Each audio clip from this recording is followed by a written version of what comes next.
नमस्कार, एक बार फिर स्वागत है आपका एजुकेशन बाय डॉक्टर शमा के चैनल में। एक बार फिर हम उपस्थित एक नए विषय को लेकर आइए शुरू करते हैं आज की क्लास। राजस्थान में 1857 की क्रांति, यही विषय है आज हमारे अध्ययन का।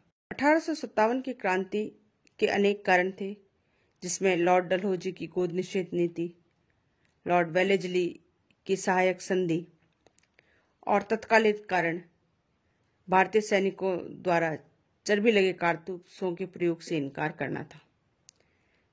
यदि हम भारत में 1857 की क्रांति की बात करें तो शुरुआत बैरकपुर छावनी की 34वीं रेजिमेंट के सिपाही मंगल पांडे द्वारा कारतूसों का प्रयोग करने से इनकार से हुई। 29 मार्च 1857 को उन्होंने 2 अंग्रेजी अधिकारियों की हत्या कर दी, जिस कारण उन्हें 8 अप्रैल 1857 को फांसी की सजा सुनाई गई। भारत में 1857 की क्रांति की विधिवत शुरुआत 10 मई 1857 को मेरठ में 20वीं नेटिव इन्फेंट्री अर्थात पैदल सैनिकों द्वारा की गई। इन सैनिकों ने दिल्ली पहुंचकर तत्कालीन मुगल बादशाह बहादुर शाह जफर को भारत का शासक घोषित कर दिया तथा उसके सेनापति बख्तियार खां को इस क्रांति का नायक। इस समय भारत के गवर्नर जनरल लॉर्ड कैनिंग थे तथा इंग्लैंड में के प्रधानमंत्री पामस्टन थे। क्रांति का प्रतीक चिन्ह कमल व रोटी था। राजस्थान में 1857 की क्रांति के समय अंग्रेजी छावनियां थी: नसीराबाद, ब्यावर, खेरवाड़ा, नीमच, देवली, एरनपुरा। नसीराबाद की छावनी सबसे बड़ी तथा देवली की छावनी सबसे छोटी थी। ब्यावर व खेरवाड़ा 2 ऐसी छावनियां थी जिन्होंने 1857 की क्रांति में भाग नहीं लिया। सर्वाधिक संघर्ष एरनपुरा की छावनी द्वारा किया गया। 1832 में राजपूताना स्टेट काउंसिल का गठन किया गया तथा एजेंट टू गवर्नर जनरल का पद सृजित किया गया। इसका मुख्यालय अजमेर में रखा गया।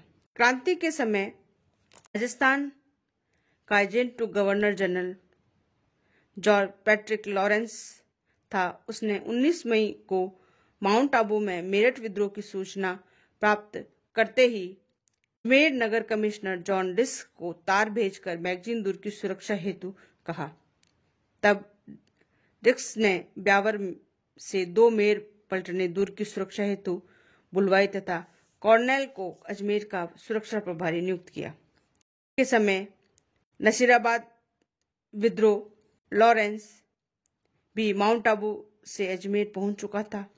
उस समय अजमेर की सुरक्षा में तैनात मेरठ से आई 15वीं और 30वीं बंगाल नेटिव इन्फेंट्री थी, जिसे लॉरेंस ने विद्रोह की आशंका के चलते नसीराबाद भेजा। राजस्थान में 1857 की क्रांति की शुरुआत 28 मई 1857 को 20वीं बंगाल नेटिव इन्फेंट्री द्वारा की गई। इन सैनिकों ने 2 अंग्रेजी अधिकारियों की हत्या कर दी। नसीराबाद के अंग्रेजी परिवार को कैप्टन प्रिचार्ड अपने साथ सुरक्षित ब्यावर ले गया। 30 मई 1857 को 30वीं बंगाल नेटिव इन्फेंट्री ने इस विद्रोह में शामिल होकर यहां से वे दिल्ली चले गए। नीमच के अधिकारी एबार्ट को 2 जून 1857 को नसीराबाद के विद्रोह की सूचना मिली। एबार्ट ने सभी भारतीय सैनिकों को एकत्रित कर अंग्रेजी साम्राज्य के प्रति वफादारी की शपथ लेने को कहा, जिसका अवध के निवासी मोहम्मद अली बेग ने विरोध किया।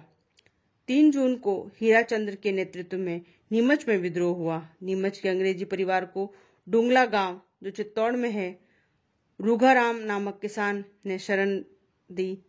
मेवाड़ पॉलिटिकल एजेंट शावर इन परिवारों को सुरक्षित पिछोला झील में बने जल मंदिर महल में ले गया, जहां मेवाड़ के शासक स्वरूप सिंह ने इन्हें शरण दी।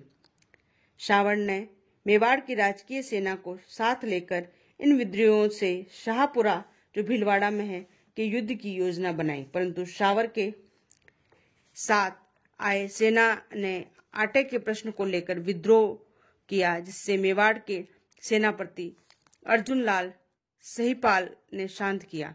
नीमच के सैनिक शाहपुरा से निकल गए तथा इसी के साथ देवली छावनी को लूटा गया। लॉरेंस ने जोधपुर शासक तखत सिंह को पत्र लिखकर आबू कार्यालय की सुरक्षा के प्रबंध के लिए कहा। तब तखत सिंह ने जोधपुर लीजियम के सैनिकों को माउंट आबू भेजा। माउंट आबू गए सैनिक जब वहां पर पहुंचे तो 21 अगस्त 1857 को इन सैनिकों ने भी विद्रोह कर दिया तथा दिल्ली चलो और फिरंगियों को मारो का नारा दिया।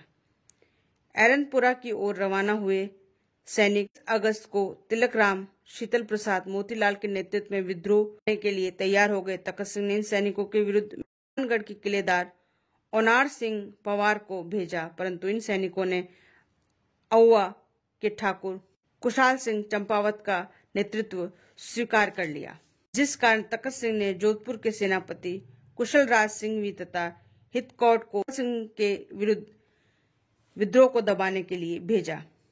8 सितंबर 1857 को बिथोड़ा का युद्ध लड़ा गया। इस युद्ध में ओनार सिंह मारा गया तथा कुशल सिंह चंपावत विजयी रहे। बिथोड़ा के युद्ध के पश्चात लॉरेंस प्रथम व एकमात्र बार युद्ध करने अजमेर की सीमाओं से बाहर गया तथा चेलावास में पड़ाव डाला। 18 सितंबर 1857 को चेलावास का युद्ध लड़ा गया, जिसके कुशाल सिंह चंपावत जिसमें विजयी रहे। इस युद्ध को काले गोरे का युद्ध भी कहा जाता है।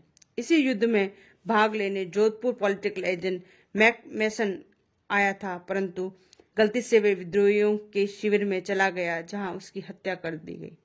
शव को अउवा दुर्ग के बाहर लटका दिया गया। अउवा में मैकमोशन की समाधि आज भी है, जहां पर ऊंटों के पालक रैबारी जाति अपनी मन्नत मांगने जाया करते हैं। 20 जनवरी 1858 को होम्स ने अउवा दुर्ग पर अधिकार कर लिया तथा लौटते समय अउवा ठाकुर की कुलदेवी सुगाली माता की मूर्ति अपने साथ अजमेर ले आया। सुगाली माता को इस क्रांति की देवी कहा जाता है। कुशाल सिंह को कोठारिया के ठाकुर जोधा सिंह ने शरण प्रदान की। कुशाल सिंह ने नीमच में आत्मसमर्पण किया। इस क्रांति में कुशल सिंह की भूमिका की जांच हेतु टेलर कमीशन नियुक्त किया गया, जिसने कुशाल सिंह को निर्दोष करार दिया। कोटा पॉलिटिकल एजेंट बटनर नीमच का विद्रोह दबाने हेतु चला गया था। बटनर की अनुपस्थिति में कोटा के सरकारी वकील जयदयाल तथा रिसालेदार मेहराब खान ने क्रांति की योजना बनाई।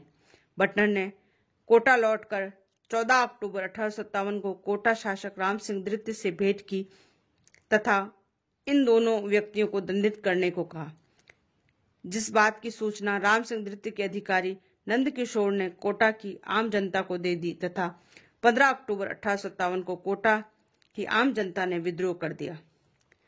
जनता ने बटनर के 2 पुत्रों, एक अंग्रेजी अधिकारी डॉक्टर सैडलर व सैंडविच कॉटन की हत्या कर दी तथा बटनर का सर धड़ से अलग कर दिया और कोटा शहर में घुमाया। इसके पश्चात जयदयाल ने क्रांति का नेतृत्व किया। राम सिंह द्वितीय को महल में नजरबंद कर दिया गया तथा मथुरेश महंत गुसाईनाथ जी जयदयाल तथा राम सिंह द्वितीय के मध्य समझौता करवाया तथा बटनर की हत्या का आरोप राम सिंह द्वितीय पर लगा दिया गया, जिस कारण क्रांति के पश्चात कोटा रियासती तोपों की सलामी घटा दी गई। मार्च 1858 को रॉबर्टसन ने करौली शासक मदनपाल की सेना के साथ मिलकर कोटा पर अधिकार किया। कोटा के दुर्ग को 1857 क्रांति का गढ़ कहा जाता है। महराव खां क्रांति के पश्चात फांसी पाने वाला राजस्थान का प्रथम मुस्लिम क्रांतिकारी था। तात्या टोपे का राजस्थान की क्रांति में भी योगदान माना जाता है। तात्या टोपे अंतिम मराठा पेशवा नाना साहब का सेनापति था। बीकानेर निवासी अमरचंद बाठिया से मिलकर आर्थिक सहायता के कारण तात्या टोपे 2 बार राजस्थान आया। 8 अगस्त 1857 में सर्वप्रथम तात्या टोपे राजस्थान आए तथा रॉबर्टसन ने टोपे की क्वाड़ा भीलवाड़ा के युद्ध में पराजित किया। इसके पश्चात तात्या टोपे ने टोंक के नवाब वजीरुद्दौला तथा झालावाड़ के शासक पृथ्वी सिंह को भी पराजित किया। जनवरी 1859 को दूसरी बार राजस्थान आने पर होम्स ने सीकर में तात्या टोपे को पराजित किया। इसी कारण सीकर को इस क्रांति का समापन स्थल भी कहा जाता है। तात्या टोपे को उनके सहयोगी मान सिंह नरूका के विश्वासघात के कारण 7 अप्रैल 1859 को नरवर मध्य प्रदेश के जंगलों में गिरफ्तार कर दिया गया। 18 अप्रैल 1859 को ग्वालियर की सिकी जेल में उन्हें फांसी की सजा दे दी गई। इसी तिथि को 1857 क्रांति का समापन माना जाता है। इस प्रकार राजस्थान में भी भारत की तरह 1857 की क्रांति काफी महत्वपूर्ण मानी जाती है। कुछ महत्वपूर्ण तथ्य देखें तो स्वरूप सिंह मेवाड़ शासक ने इस क्रांति के दबाने में अंग्रेजों की सर्वाधिक सहायता की थी। इसी तरह राम सिंह द्वितीय जोधपुर शासक ने इस क्रांति में अंग्रेजों को सर्वाधिक वित्तीय सहायता प्रदान की थी, इसलिए उन्हें सरकार ने सितारे हिंद की उपाधि दी। सरदार सिंह जो बीकानेर के शासक थे, उन्होंने अंग्रेजी अधिकारी क्रांतिकारियों के से युद्ध करने राजस्थान की सीमाओं से बाहर भी गए थे। राम सिंह द्वितीय बूंदी शासक एकमात्र ऐसे शासक थे जिन्होंने अंग्रेजों को कोई सहयोग प्रदान नहीं किया। उनके दरबारी लेखक सूर्यमल मिश्र राजस्थान के एकमात्र लेखक थे जिन्होंने अंग्रेजों से संघर्ष किया था। अपने लेखनी के माध्यम से उनका पुरजोर विरोध किया। टोंक की महिलाओं ने 1857 क्रांति में भाग लिया। 1857 क्रांति के समय जयपुर के राजनीतिक एजेंट मेजर इडर थे। 1857 क्रांति के भामाशाह अमरचंद बाठिया थे, जिन्हें क्रांति के पश्चात प्रथम फांसी दी गई। इस प्रकार ये महत्वपूर्ण तथ्य हैं 1857 की क्रांति से संबंधित। इससे ही महत्वपूर्ण प्रश्न आने वाली परीक्षाओं में पूछे जाते हैं। आप इसको बार बार देखें और इन तथ्यों को बार बार सुनेंगे तो आपको ये याद जल्दी होंगी। क्लास कैसे लगी कमेंट्स करके ज़रूर बताइएगा। दोस्तों के साथ शेयर कीजिएगा। चैनल को सब्सक्राइब नहीं किया है तो सब्सक्राइब कीजिएगा। आगे और नए विषय लेकर फिर उपस्थित होंगे। तब तक के लिए शुक्रिया।